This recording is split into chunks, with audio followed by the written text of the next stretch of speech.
Welcome back to World Religions. These videos are intended to accompany a semester-long survey of world religions, specifically to go along with the textbook A Short Introduction to World Religions, edited by Christopher Partridge and published by Fortress Press.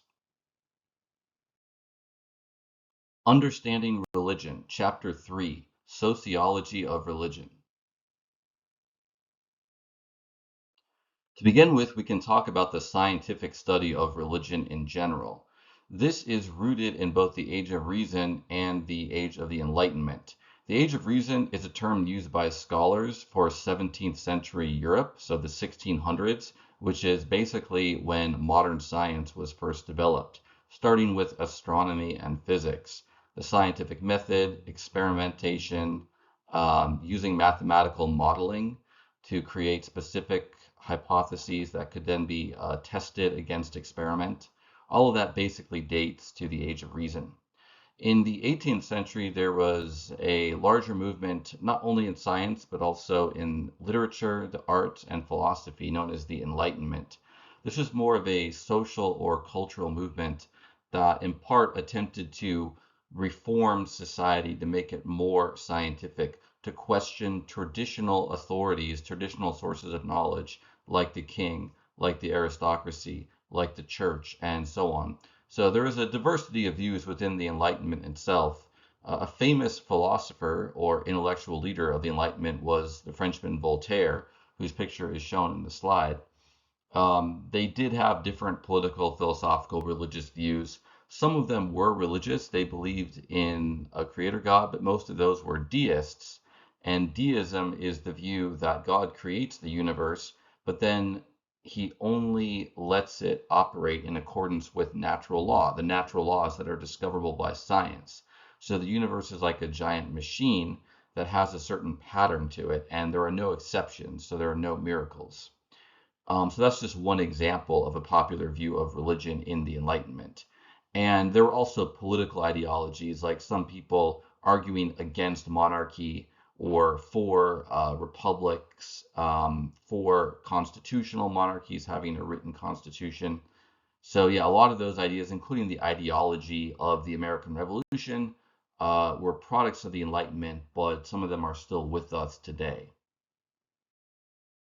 So the Age of Reason and the Enlightenment, that's when you start to get these modern secular approaches to the study of religion. It develops more, especially in the 19th century, with the origins of sociology and other social sciences. But the earlier scientific study of religion attempted to question religious beliefs, to understand religion as a natural phenomenon, as a product of human belief and behavior rather than divine revelation. So that general approach to religion, as opposed to a more theological approach or approach rooted in the ideology of Christianity or some other religion, that's what was new to the Age of Enlightenment. So if we want to talk about the sociology of religion specifically, let's first define sociology. Simple definition is it's the scientific study of society. Similar to anthropology, but note that anthropology can focus on studying individual human beings or biological related studies of humanity, like paleontology, for example. So there is overlap between anthropology and sociology, but there's also some differences in their history, methodology assumptions, and so on.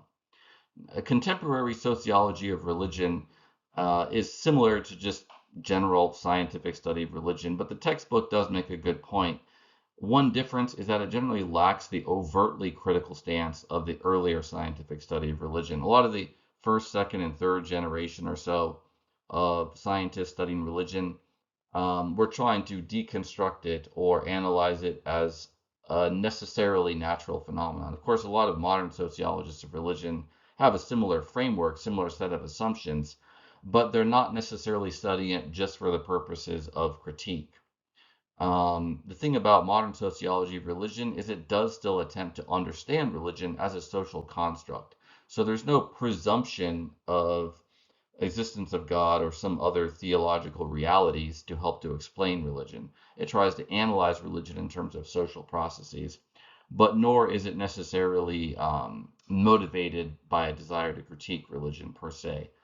Auguste Comte, who's shown in the picture on the slide, was one of the early founders of sociology. He was really kind of working before sociology existed as a separate discipline, but he was one of the main intellectual influences on it.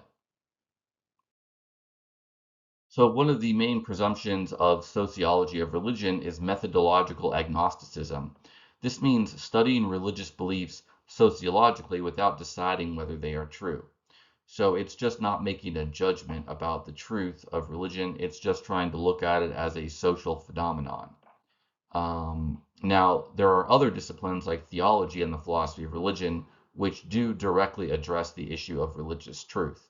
The picture on the slide is of Thomas Henry Huxley, who was the first famous advocate of agnosticism in general as a religious view. This is actually a view about the epistemology or the theory or status of our knowledge about religion, because it's the claim that it's not known whether God exists. That's what Huxley meant by agnosticism.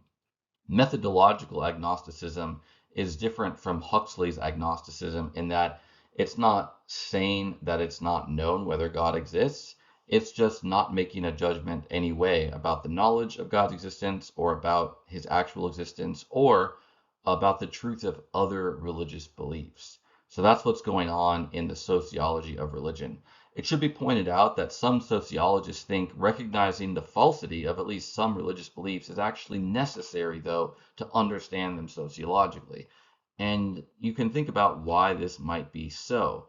So, if Marx's analysis of religion is correct, for example, that it's just a tool used by the elite owners of capital to exploit the working classes or people who don't own capital, the fact that the beliefs are false is important for that explanation making sense.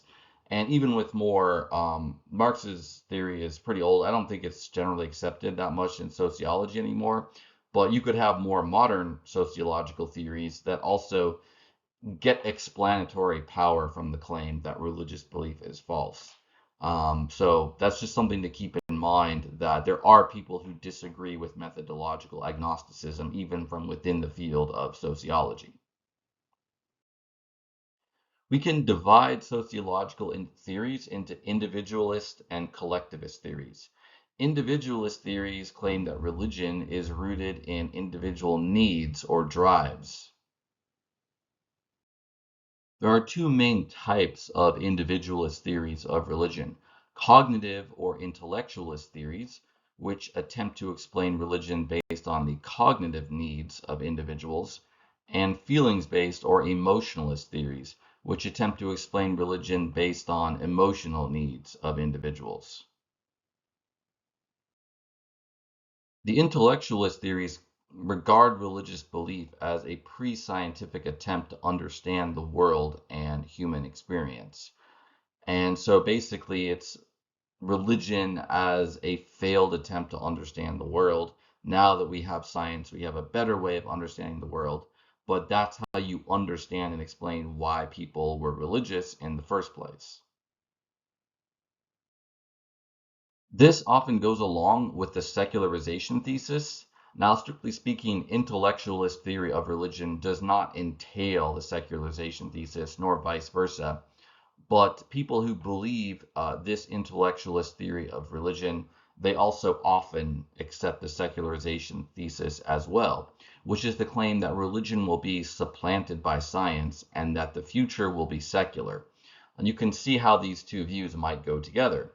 If religion is a failed attempt to explain the world, and now we have science, a successful attempt, there's no use for religion anymore, and so it's okay if people start to abandon it.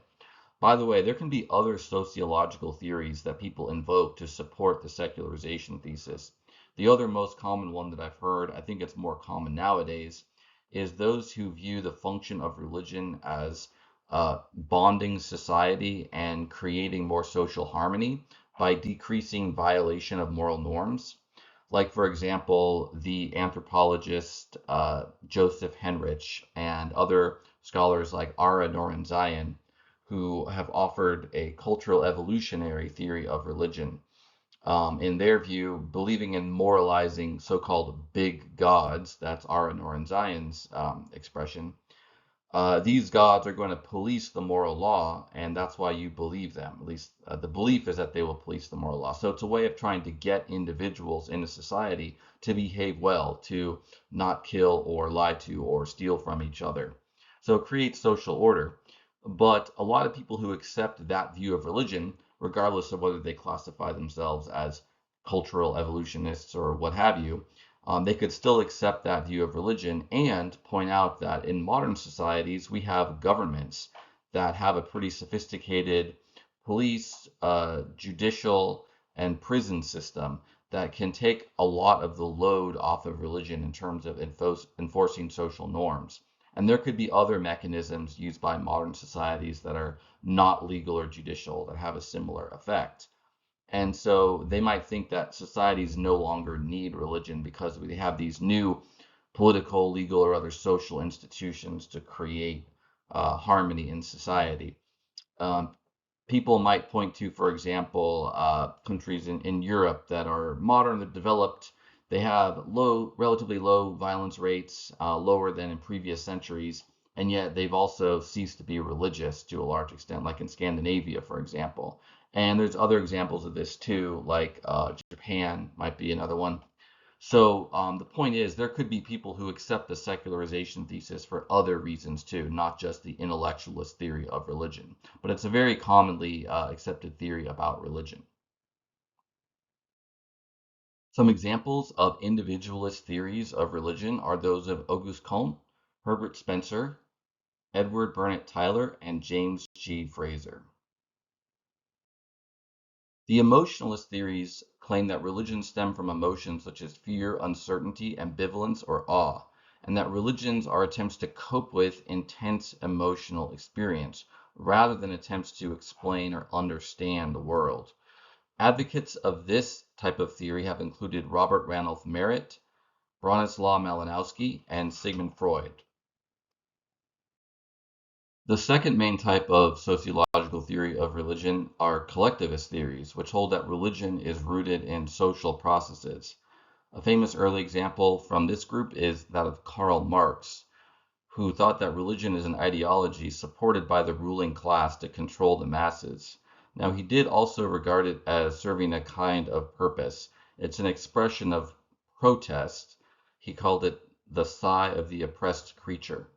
And it also dulls pain. He called it the opium of the people or the opium of the masses, opium being a narcotic.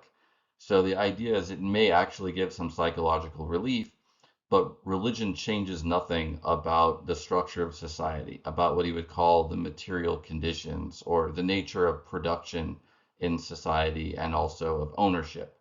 It promotes acceptance of exploitation because the people who don't own the capital, the ones who aren't benefiting from capitalism, for example, in the modern context, they are the ones who are using religion to give themselves a kind of false hope, a hope in an afterlife when they will get restitution and where the injustices they experience when they live will all be resolved.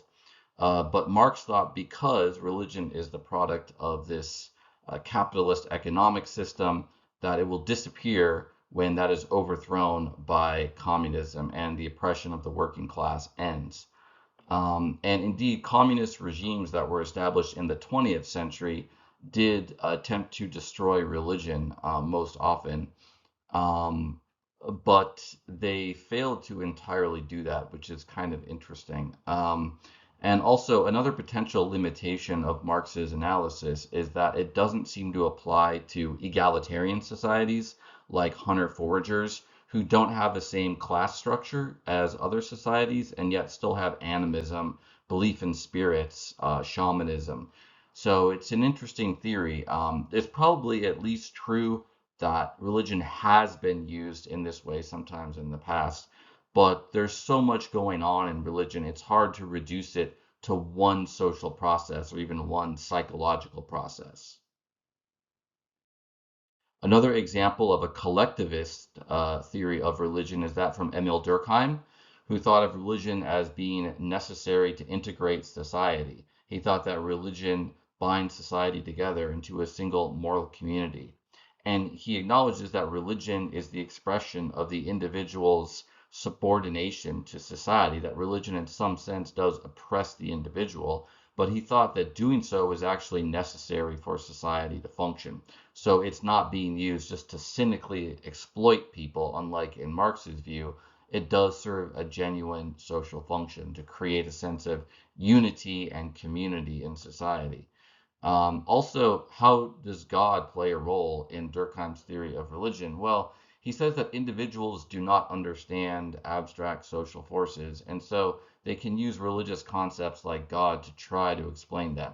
So it would be very difficult maybe to explain to someone how does religion actually serve to bind society together. That would be a complex sociological explanation. So even though God does not exist, it is society, not God, that forces the individual to conform. But from the individual's point of view, they essentially use the concept of God to try to explain, justify, understand why they submit to the social rules, the social values that constitute religion. So Durkheim's most famous work on religion is The Elementary Forms of the Religious Life, published in 1912. And a famous quote from this work is, "Religion is society worshiping itself." Now, obviously, this is not necessarily conscious to the participants in a collective ceremony in a temple or church or whatever, but that's kind of what it is functionally or operationally. That religious worship is basically a mechanism for society to constitute itself. More recently, there are what are called meaning theories of religion. And we'll get to that definition in just a moment, but it's part of a larger trend of not just trying to explain religion through one intellectual or emotional or social factor, maybe to have a more complex and nuanced view of religion. An early forerunner of this approach to the study of religion was Max Weber, who wrote The Protestant Ethic and the Spirit of Capitalism.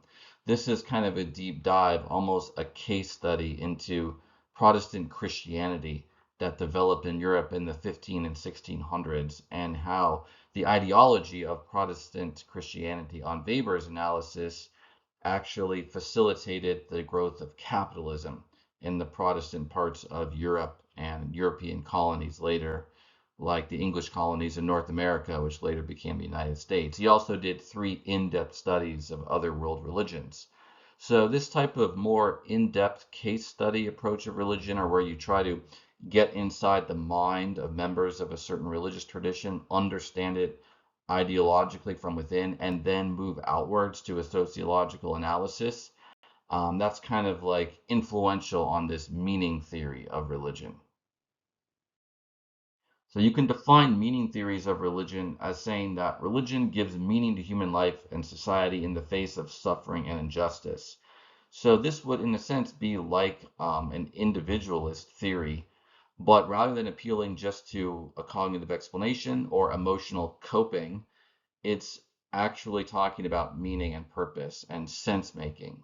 So, for example, religion can explain and justify good and bad fortune based on a world like the afterlife that goes beyond the mere world of sense perception.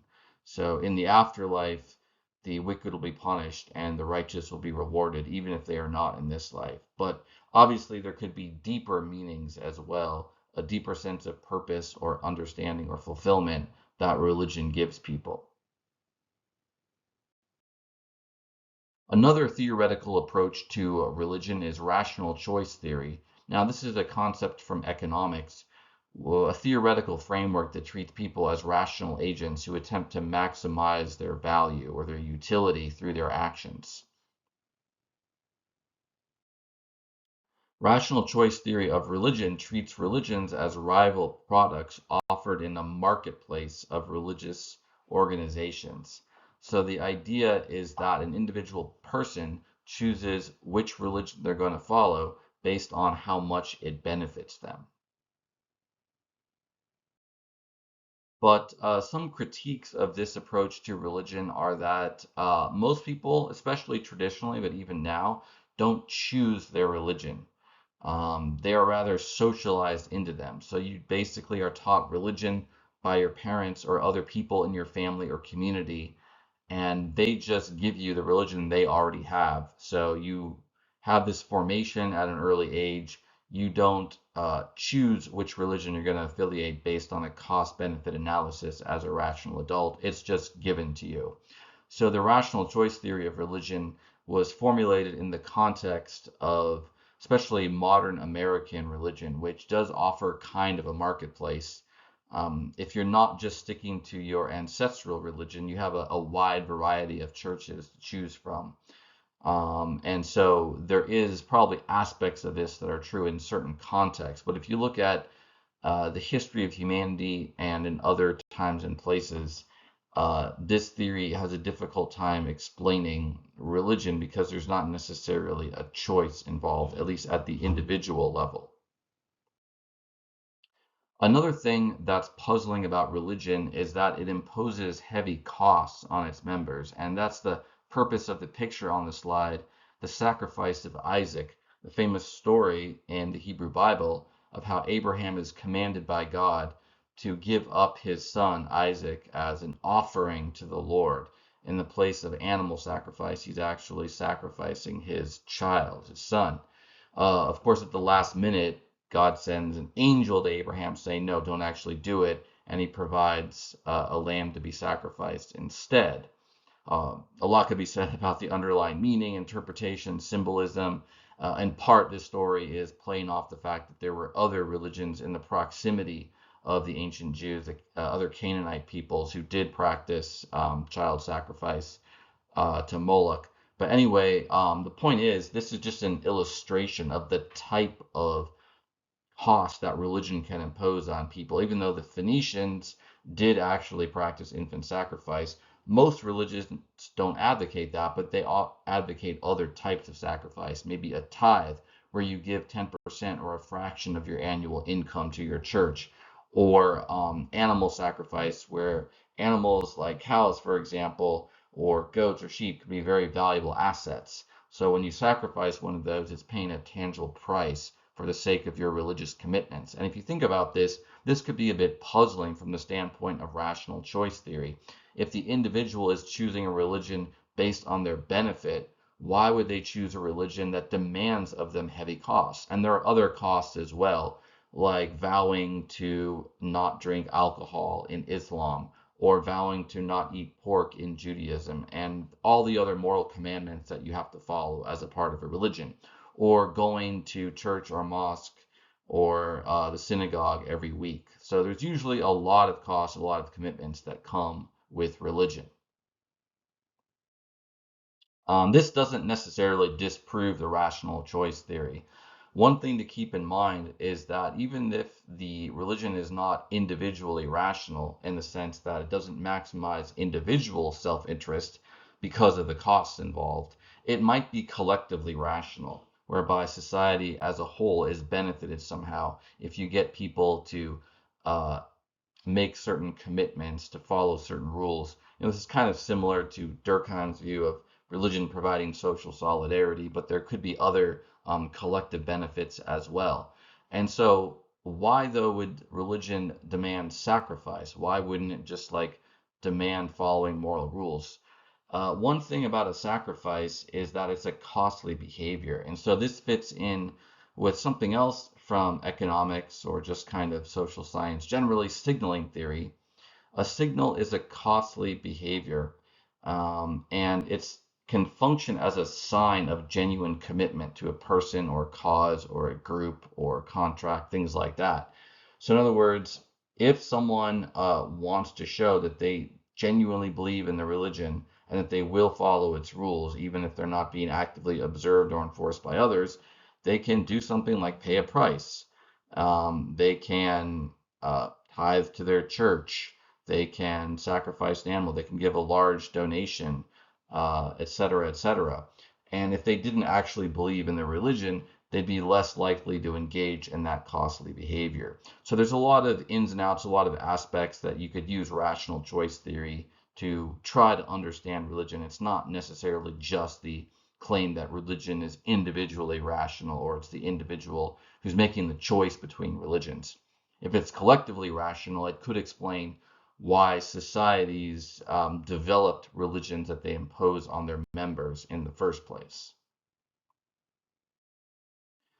So let's get back to the secularization thesis, the thesis that religion is declining in modern industrial societies and losing social significance. Now, there's different versions of this thesis. The more modest one is just that religion is declining and that will continue. A more extreme one is that religion will totally disappear eventually, for either because it is no longer needed because of science or because of some other social processes that undermine religious belief and behavior. The picture on the slide is of the Temple of Reason, which was established briefly during the French Revolution. Strasbourg Cathedral was briefly converted into a temple honoring reason personified as a woman. So they weren't literally worshiping a goddess, but they were using a woman as a symbol of reason and trying to use that as a replacement for Christianity, which was the religion of France at the time. So there are people who've looked at the rise of modern science and said, well, this is the right way of understanding reality, and that means that religion is superseded. And for that reason, or for another reason, because it's no longer needed to enforce social rules, religion will eventually go by the wayside. The author of this chapter in the textbook, Malcolm Hamilton, says that the dominant position now among sociologists of religion is that the secularization thesis was a myth. And so there's actually been a reaction against it within the sociology of religion. Many sociologists expect religion to continue, maybe indefinitely into the future, because they reject the secularization thesis. For example, perhaps they don't think of religion just as an attempt to explain reality that could, in principle, be just totally replaced by science, just to name an example. But they don't see religion as going away anytime soon. However, it is true that traditional religion is declining in Western and other modern societies generally. So, for example, if you look at northern China, very low rates of religious beliefs and practices. And this is true of a lot of modern societies. As they modernize, as they develop economically, that is negatively correlated with religious affiliation, belief, and practice or participation. So, for example, if you look at rates of church attendance, or if you look at rates of identification with a particular religion, all of those have gone down in recent decades.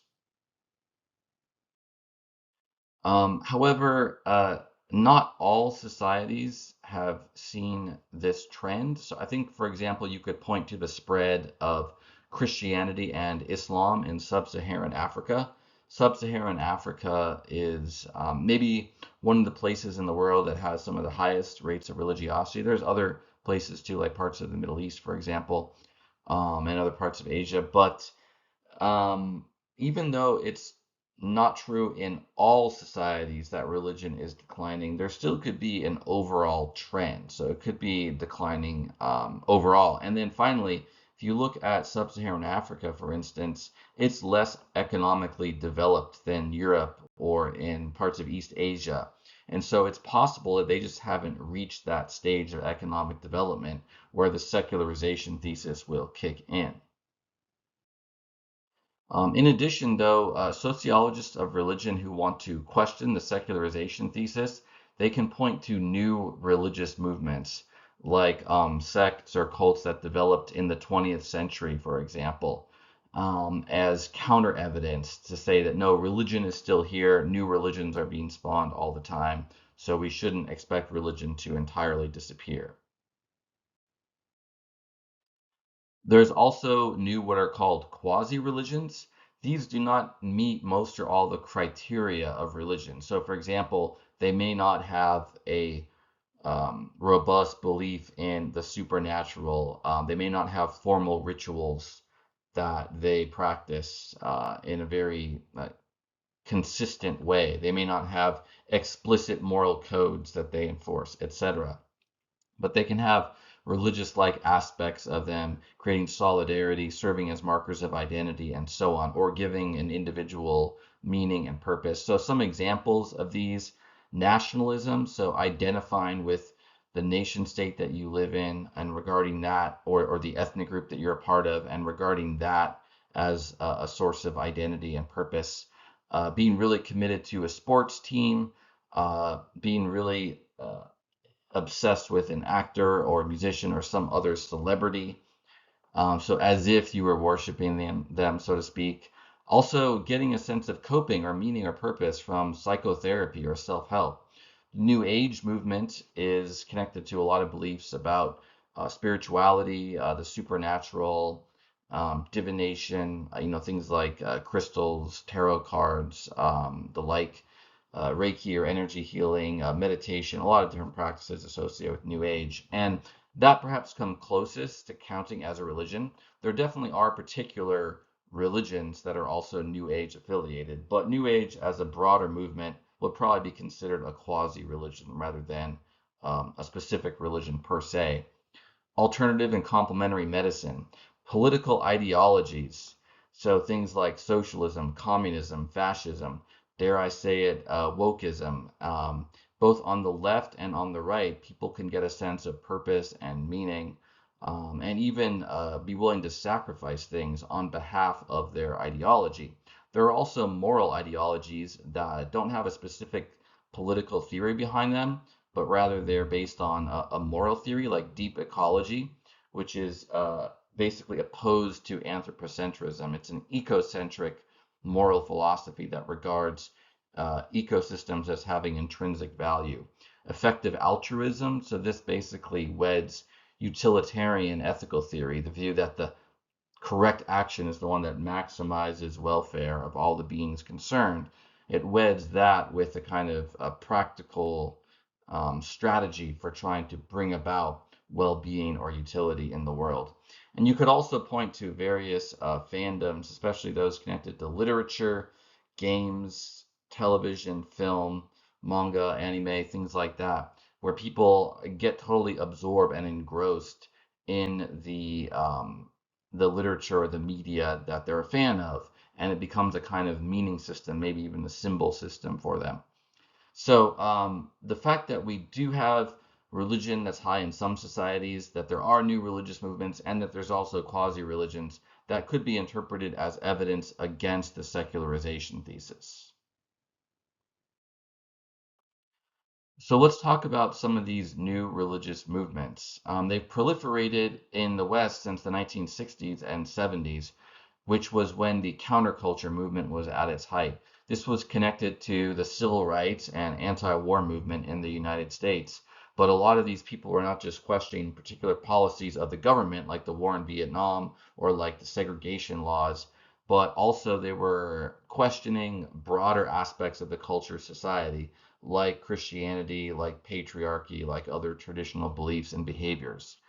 Now, the anti-secularization theorists would argue that the very existence and growth of some new religious movements is enough to refute the secularization thesis. At least that's one way to argue against the secularization thesis.